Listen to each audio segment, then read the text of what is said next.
آدم علیہ السلام کو جب پیدا کیا گیا تو آپ کی پیدائش تو ظاہر ہے کہ بغیر ماں باپ کے ہوئی۔ آج کوئی بھی بغیر ماں باپ کے دنیا میں نہیں آتا، لیکن اللہ تعالیٰ چاہے تو بغیر ماں باپ کے پیدا کر سکتا ہے۔ اس کا مطلب ہے کہ اللہ چاہے تو پیدا کر سکتا ہے، ویسے کوئی پیدا نہیں ہوتا۔ قانون کیا ہے کہ ماں اور باپ کے ساتھ ہی پیدا ہوگا۔ کتنے لوگ ہیں جو کہتے ہیں جی بابے تو شے ہی کوئی نہیں۔ ان کا فالٹ کیا ہے؟ ان کا فالٹ، ان کا سب سے بڑا نقص، ان میں عیب ہی یہی ہے چونکہ وہ قانون کو فالو نہیں کرتے۔ وہ دیکھ رہے ہیں اللہ کی قدرت کو۔ وہ بھائی قدرت خدا بندی تو 7 آسمان کی جگہ 100 بھی آسمان پیدا کر سکتی ہے۔ بات قدرت کی نہیں ہے، قدرت پہ ہم کہیں گے وہ جو چاہے کر سکتا ہے، بات یہ ہے اس کا قانون کیا ہے۔ میں جس کو شے بناؤں وہ شے ہوتا ہے، قانون یہ ہے۔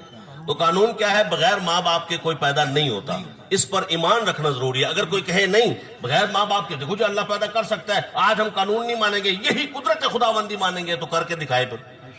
بغیر ماں باپ کے بولے نا ٹھیک ہے، اللہ تعالیٰ سے گزارش کرے۔ یہاں تک کہ ملحدین جو ملحد ہیں، جو اللہ پر ایمان نہیں رکھتے، رسول اللہ پر ان کا بلیو نہیں ہے، قرآن حدیث پر، قبر حشر پر کوئی بلیو نہیں، وہ باقاعدہ آپ نٹ کے اوپر بھی دیکھ سکتے ہیں، وہ آ کے ببانگے دھول کہتے ہیں۔ وہ کہتے ہیں جناب جو کہہ رہے ہو نا بابے تے کوئی شے نہیں، بہت اچھا کر رہے ہو، تھوڑا سا ایک سٹیپ آگے آ کے کہو اللہ بھی کوئی شے نہیں۔ کیوں کہ اللہ بھی تو یہ ایک بندہ ہے جس نے باقاعدہ آپ نے آگے بوتل رکھی تھی، اس نے کہا یہ بوتل یہاں سے تمہارا اللہ یہاں کر کے دکھائے مجھے، پھر میں مانوں، چلو کر کے دکھائے۔ جتنے وابی سیکٹ والے ہیں نا، جیلمی سمیت جو کہتے ہیں بابے کوئی شے نہیں، میں کہتا ہوں اب وہ کہہ رہا ہے اللہ کوئی شے نہیں، اس کو جواب دو، کیسے دکھاؤ؟ اس وقت بھی جواب دے گا تو کوئی احمد رضا کا طالب علم ہی دے گا، ان کو بھی کوئی جواب دے گا تو اہل سنت والا ہی دے گا۔ کیوں؟ اہل سنت ڈائریکٹ کا قائل نہیں ہے، وہ وسیلے کا قائل ہے۔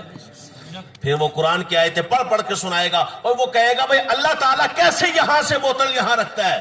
وہ اپنے اس بندے کے ذریعے بوتل یہاں سے یہاں رکھتا ہے، وہ وسیلے کے ساتھ رکھتا ہے۔ اس کا قانون یہ ہے، قانون یہ ہے، اس نے جیسا قانون بنایا اس کو فالو کرنا پڑے گا۔ پھر ہم بتائیں گے بھئی اللہ تعالیٰ کہاں ہے اور کہاں نہیں ہے۔ کافر تھا، اس نے کسی بزرگ سے پوچھا بھئی اللہ تعالیٰ کے ہونے کی کیا دلیل ہے، آپ مجھے سمجھائیں۔ تو انہوں نے کہا یار یہ پتا دیکھا ہے؟ کہا ہاں۔ اس پتے کو ہرن کھائے تو کیا بنتا ہے؟ کہا جی مشک بنتی ہے۔ کہا اسی پتے کو اگر شہد کی مکھی کھائے تو کیا بنتا ہے؟ کہا جی شہد بنتا ہے۔ کہا اسی پتے کو اگر ریشم کا کیڑا کھائے تو کیا بنتا ہے؟ کپڑا بنتا ہے۔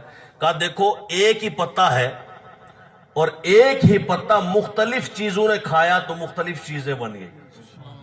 اب تم یہ بتاؤ کہ اس ایک پتے میں اتنا کچھ رکھا کس نے؟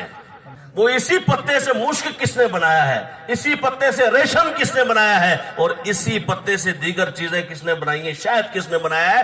وہ جس نے بنایا ہے اسے اللہ کہتے ہیں۔ سمجھانے کے لیے میں عرض کر رہا ہوں کہ وسیلہ بہت ضروری ہے۔